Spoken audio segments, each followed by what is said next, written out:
Yana Kutam.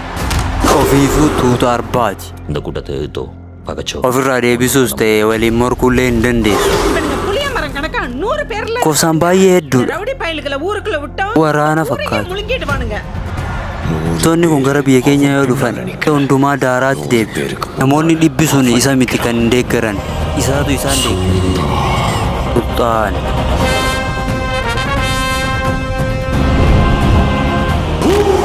Yung aadiyaalgal yaa annani.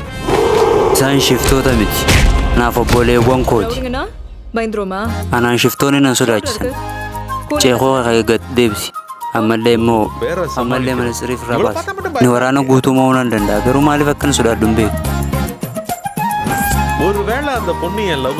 Intalli sun akkuma carraa tokkootti otuma gaa'ela koonarraa fudhatte.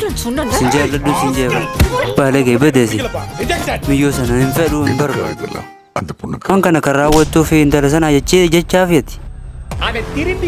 Inni deebi'ee dhufnaan bara guutuu guba. Cimaadha jechuun kiyya diina horoo qabda jechuu koo miti. Abbaa.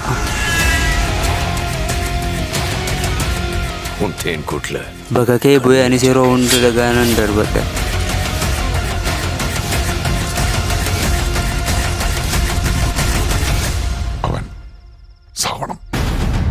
Tuu qaba.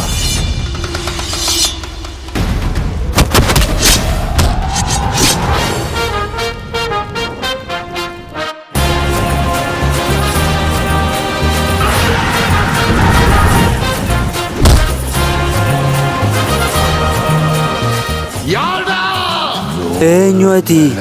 Ani abbaa mataa dhibbaa raaflaan hin jedhamu.